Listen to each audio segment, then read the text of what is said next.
Pemanasan global, global warming, adalah suatu proses meningkatnya suhu rata-rata atmosfer, laut, dan daratan bumi. Pemanasan global ini disebabkan oleh efek gas rumah kaca, greenhouse effect. Efek rumah kaca adalah terjadinya peningkatan akumulasi gas rumah kaca, diantaranya berupa karbon dioksida, CO2, dan beberapa jenis gas lainnya seperti metana. Peningkatan gas ini diakibatkan oleh aktivitas industri, sisa pembakaran bahan bakar minyak bumi, dan juga sektor pertanian yang termasuk di dalamnya bidang peternakan, khususnya ternak ruminansia. Penelitian mengenai produksi gas metana pada beberapa dekade terakhir ini banyak diangkat oleh para ahli. Namun demikian, di Indonesia sendiri masih belum banyak dilakukan penelitian mengenai metode yang lebih efektif dan efisien.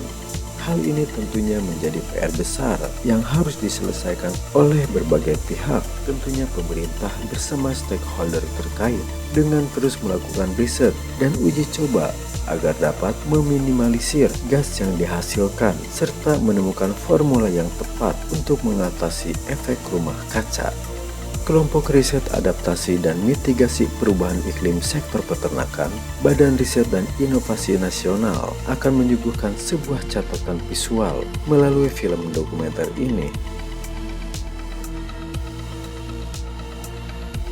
Nah, kalau dari peternakan itu ada tiga jenis gas yang paling utama ya yang dihasilkan, yaitu gas metan, kemudian ada gas N2O dan gas CO2. Itu adalah jenis gas yang memang nantinya merupakan salah satu penyumbang rumah kaca di dunia ya, yang menyebabkan pemanasan global. Pemanasan global sehingga terjadi peningkatan suhu di bumi maupun di atmosfer maupun di darat, di laut. Gas itu dihasilkannya oleh sumbernya lain-lain. Kalau gas metan dan gas CO2 itu dihasilkan dari saluran pencernaan ternak. Jadi kalau ternak memakan makanannya, dia akan menghasilkan gas berupa metan dan CO2. Tetapi kalau gas N2O itu dihasilkannya dari kotoran. Jadi misalnya ternak ada kotorannya, nah dia akan menguap mengeluarkan gas. Untuk mengetahui dampak penggunaan bahan-bahan penurun mitigasi itu ya, tentunya kita harus melakukan pengukuran kan? Pengukuran. Jadi sebelum dikasih bahan untuk menurunkan mitigasi sama setelah. Nah, itu kan harus tahu berapa sih selisihnya. Nah, untuk itu kita harus melakukan pengukuran gas rumah kaca dari peternakan. Nah, kita menggunakan alat-alat dan metode yang ada secara in vitro tuh ada beberapa metode ya. Nanti mungkin dijelaskan oleh rekan saya itu bagaimana kita menguji secara in vitro di laboratorium skala kecil. Kemudian kita lakukan juga pada ternak secara in vivo itu dengan menggunakan beberapa alat seperti green feed, kemudian respiratory chamber dan lain-lain seperti itu. Kalau untuk in vitro itu kita ada beberapa tahapan, kita bisa pakai Menkegas, kita juga bisa pakai Daisy dari Ancom. Nah, sementara untuk in vivo sendiri kita bisa gunakan beberapa alat, itu ada SF6, tapi kita kebetulan tidak ada di Indonesia. Kemudian next-nya itu kita ada face mask. Kemudian untuk yang benar-benar kita kerjakan sendiri, di timnya Bu Yeni itu kita kerjasama dengan New Zealand Agriculture Greenhouse Gas Research Center, itu kita menggunakan green feed dan juga menggunakan respiratory chamber.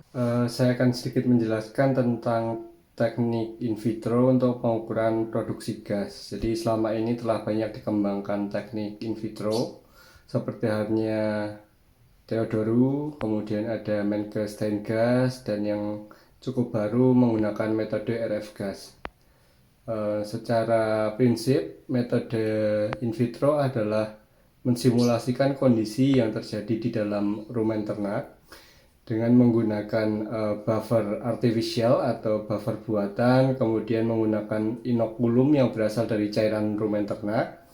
Kemudian kita dapat menguji bahan pakan tertentu dengan imbuhan pakan aditif atau pakan suplemen. Adanya teknik ini memudahkan kita dalam proses screening bahan baku pakan maupun screening kandidat pakan aditif yang akan kita gunakan untuk menurunkan produksi gas metan. Kalau green feed sendiri itu alat ukur, jadi dia itu biasanya satu paket dengan smart feed, di mana kedua alat itu digunakan untuk mengukur gas metana secara in vivo, yakni langsung ke ternaknya. Jadi ternaknya itu akan kita simpan di kandang atau di tempat berada di kandang. Kemudian dia makannya itu diukur menggunakan smart feed. Kemudian dia untuk produksi gas harian dari satu ekor ternak itu akan diukur melalui green feed gitu. Dan itu biasanya pemancingnya menggunakan konsentrat. Green feed itu teknis kerjanya, jadi ternak itu digiring ke satu alat green feed. Kemudian di situ nanti kita akan ada pellet available, jadi ada pellet yang akan turun otomatis secara sensorik. Kemudian ternaknya akan makan. Selama ternak makan di situ beberapa menit, itu akan diukur gas yang keluar. Jadi ditangkap oleh alatnya, sistemnya, kemudian nanti akan masuk ke data input kita gitu secara otomatis. Kemudian untuk kalau yang respiratory chamber, itu ternaknya akan digiring ke chamber. Chamber itu atau kandang yang bagian tutupnya, tutup kepalanya itu tertutup. Jadi gas yang ada di kepala itu ditangkap, nanti disedot pakai ada saluran, kita akan masukkan ke dalam flow kit.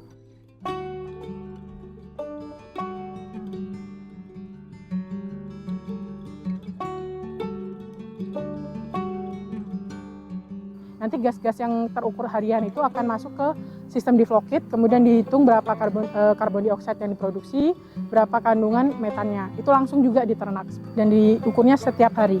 Dan itu biasanya beberapa hari, kita setnya 2 atau 3 hari di situ untuk diukur gasnya. Nanti si flow kit ini sudah terkoneksi dengan komputer yang ada software data berupa XP data.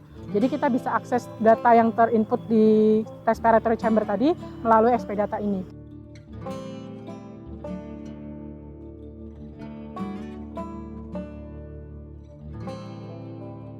Dalam pengukuran kotoran ternak ini memang telah dilakukan berbagai macam penelitian selama ini, yaitu pengukuran gas dalam aplikasi dari kotoran ternak dan juga pengukuran dalam penyimpanan kotoran ternak atau manure storage.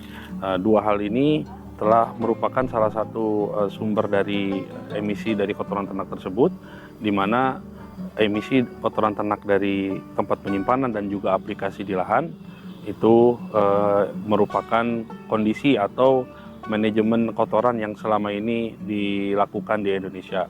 Dan yang pertama, untuk kotoran ternak yang berasal dari aplikasi lahan itu dilakukan pengukuran gas pada lahan yang telah menerima aplikasi dari kotoran ternak. Pengukuran tersebut bisa dilakukan oleh chamber atau sungkup yang berbentuk box, dilakukan pengambilan gas dari area atau dari luasan yang ditutupi oleh chamber tersebut. Penelitian-penelitian yang selama ini telah dilakukan dalam pengukuran emisi gas rumah kaca dari aplikasi kotoran ini diantaranya pengukuran langsung terhadap emisi gas yang diaplikasikan pada pertanaman rumput gajah contohnya, dan itu sudah dilakukan oleh berbagai macam lembaga penelitian dan juga perguruan tinggi. Dan dari gas tersebut, dari gas yang dihasilkan dari aplikasi lahan tersebut, gas akan diambil atau akan tertangkap oleh chamber, oleh sungkup yang berbentuk box tersebut. Kemudian peneliti atau teknisi di lapang akan melakukan pengambilan gas secara manual. Selama ini yang dilakukan yaitu pengambilan gas secara manual dari box tersebut ke dalam botol yang akan dibawa ke laboratorium untuk analisis jenis gasnya. Kalau riset di bidang mitigasi gas rumah kaca di peternakan ini kita tidak bisa melakukan secara individu. Jadi kita selalu kerjasama antara universitas, ya, ada Undip, UGM, IPB, dan lembaga-lembaga penelitian. Semuanya kita bekerja sama gitu melakukan penelitian untuk tadi mengurangi gas yang dihasilkan dari saluran pencernaan ternak dan juga gas-gas yang dihasilkan dari kotoran ternak. Nah itu sehingga ada mitigasi itu dua macam, ya, mitigasi dari saluran pencernaan dan mitigasi dari kotoran ternak. Penggunaan chamber silinder. Chamber silinder ini memiliki bentuk yang berbeda dan cara kerja yang berbeda pula dengan chamber atau sungkup yang berbentuk box. Chamber yang berbentuk box itu lebih dikhususkan pada aplikasi kotoran ternak di lahan, dan chamber yang berbentuk silinder ini diperuntukkan untuk sampel kotoran ternak atau feses pada jumlah tertentu untuk diambil sampel gas pada sampel kotoran ternak tersebut. Dalam pengambilan gas atau dalam pengambilan sampel GRK dari kotoran ternak ini, hal yang paling penting untuk ditangani atau mendapat perhatian itu adalah dari pengambilan sampel gasnya itu sendiri. Jadi tidak seperti sampel gas, tidak seperti sampel-sampel dalam bentuk cairan atau dalam bentuk padat. Dan sehingga di sini memang ada perlu ketelitian atau perlu keterampilan dari peneliti atau teknisi atau petugas lapang yang melakukan pengambilan sampel, sehingga ketelitian ini bisa mencegah adanya kebocoran-kebocoran gas. Karena sampel dalam bentuk gas ini karakteristiknya berbeda dengan sampel lain, artinya gas tidak bisa dilihat, gas rumah kaca yang kita ambil ini tidak bisa dilihat dan juga tidak bisa kita rasakan dan juga tidak berbau.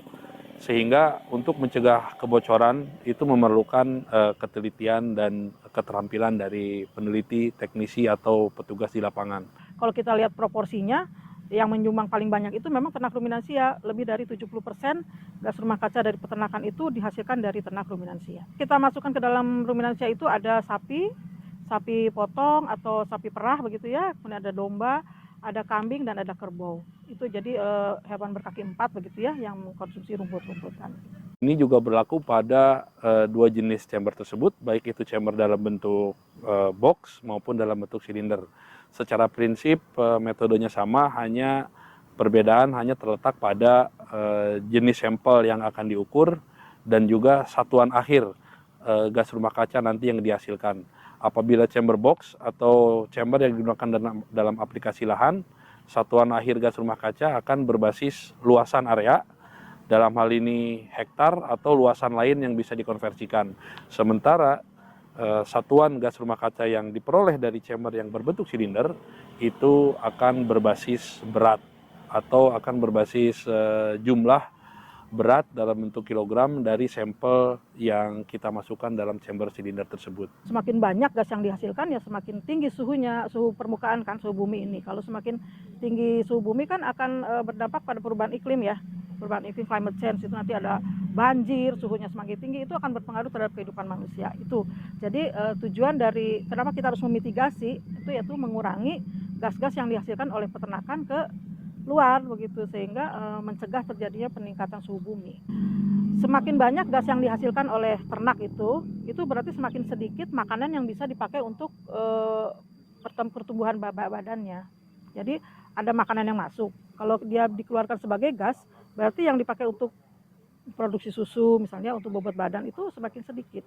Nah, jadi semakin kita tekan produksi gasnya, nanti energi yang ada itu dipakai untuk peningkatan bobot badan gitu. Jadi lebih efisien ternaknya itu dalam berproduksi. Angka atau inventarisasi dari sumber emisi kotoran ternak ini diperlukan sebagai data inventarisasi gas rumah kaca nasional, dan juga diperlukan pengukuran atau diperlukan data mengenai hasil penurunan emisi atau mitigasi-mitigasi yang dilakukan selama ini. Nah, biasanya itu yang kita lakukan sekarang adalah membuat itu menjadi sebuah produk yang bisa digunakan oleh masyarakat. Itu yang sekarang kita. Jadi sekarang kita sedang melakukan kerjasama dengan mitra swasta, baik pabrik pakan gitu ya, maupun para feedlotter, para peternak-peternak rakyat maupun peternakan besar. Itu jadi tadi yang hasil penelitian kita itu rumput laut misalnya ya, atau tadi essential oil kita membuat menjadi produk pakan aditif begitu. Jadi pakan aditif yang kemudian siap pakai oleh peternak begitu. Jadi siap dikomersialisasikan begitu, Pak. Ya, sekarang yang kita sedang rintis adalah kerjasama dengan pihak swasta sehingga mereka bisa memproduksi sehingga bisa dipakai di mana saja. Bisa mencapai wilayah-wilayah di Indonesia di mana saja dalam bentuk produk-produk pakan jadi begitu. Riset ini kan sebetulnya tidak bisa berhenti di situ saja ya. Indonesia itu sangat kaya sekali dengan bahan-bahan pakan begitu ya. Jadi jenis bahan pakan yang berbeda, lokasi yang berbeda, suhu yang berbeda, jenis ternaknya pun berbeda di kita. Bangsa sapi misalnya ya banyak sekali. Nah, jadi penelitian ini tidak bisa stop di sini. Kita harus terus melakukan penelitian untuk berbagai jenis makanan yang berbeda dan berbagai bangsa ternak yang berbeda.